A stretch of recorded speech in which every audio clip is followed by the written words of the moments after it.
Ladies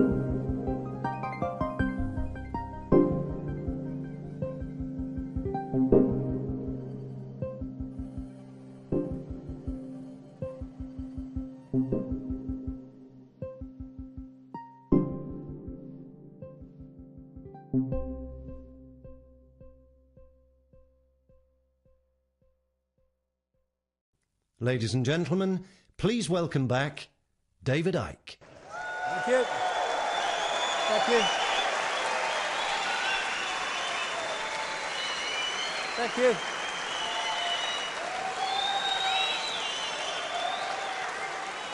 Thank you. Thank you. Thank you. Thank you. Thank you. Thank you.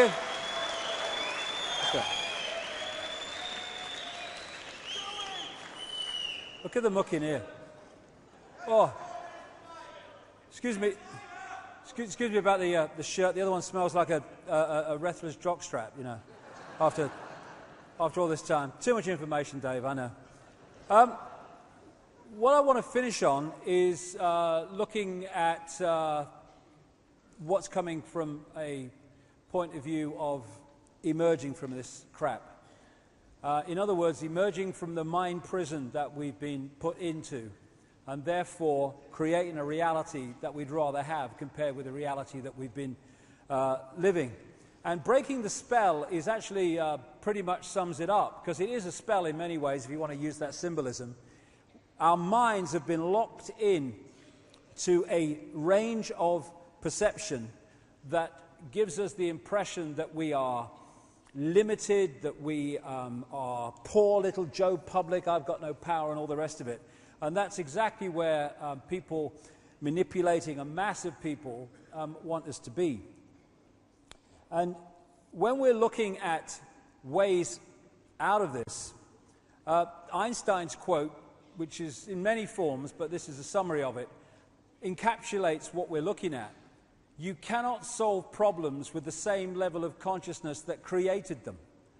Now, what we have in the world is a series of problems created, and then they'll change a political party or they'll move another dark suit in from somewhere else, but they're of the same level of consciousness as those who created the problem, so the problem just goes on getting compounded because we've not reached that level of going beyond that and looking at it from another direction and seeing a way to change what we want to change.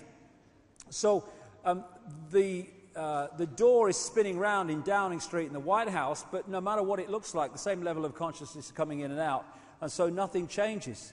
It cannot. And that consciousness is from the consciousness of division, of seeing everything as a partness and all the rest of it, which is the consciousness that's been in power and has been manipulated among humanity to have and to manifest reality from that perspective, into a oneness that understands that we're all one consciousness, we're all one energy, all one mind, and therefore all these divisions between us through which we're divided and ruled are just illusions. You know, if someone got a baseball bat and started smacking themselves round the head with it, we would call that crazy, madness, insane. But that's what we're doing with the conflict in Palestine, in Iraq, in Second World War. We're one consciousness that's been set at war with itself. And when I say, and again, I talk about one consciousness, I'm not talking about one clone kind of bland, everyone the same consciousness. Absolutely the opposite of that. And one way of seeing how much we've come along the road to understanding this idea of connection and expressing the uniqueness of all possibility is how much we do that, and how much we are clone-like, just following the one in front, sticking to the norms, never stepping out of line.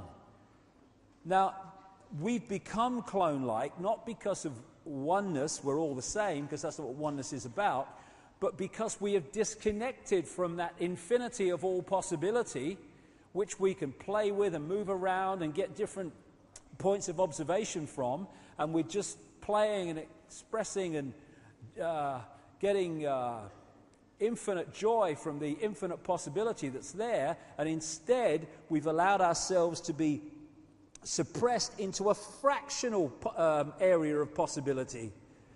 You know, so that's when we become clone-like. That's when we all act the same. That's when we become sheep.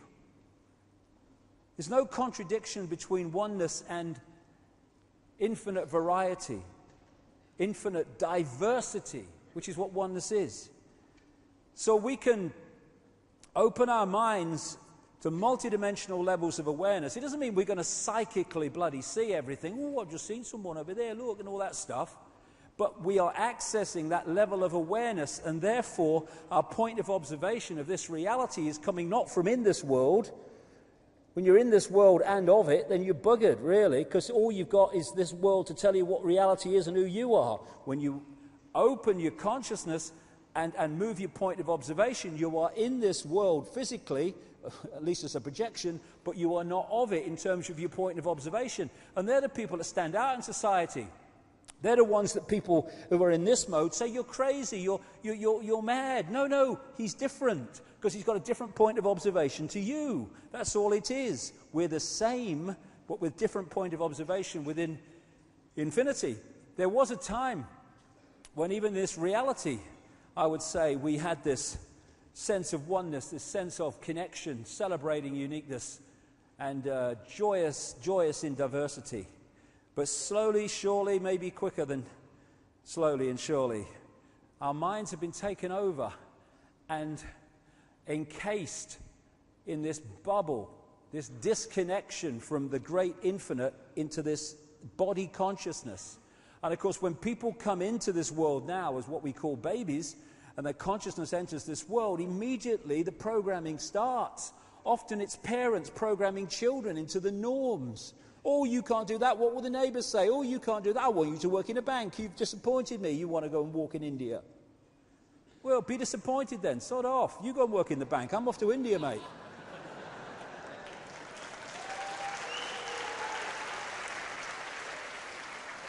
And this kind of symbolises, this picture from earlier in the War Memorial in Sydney, Australia, the way we've been encased and suppressed and therefore lived this false identity, this mask that I was talking about, of false identity. We are now being offered the opportunity, for not least for reasons I'll come to actually break through this. And this is not literally breaking through something. It's a vibrational freedom.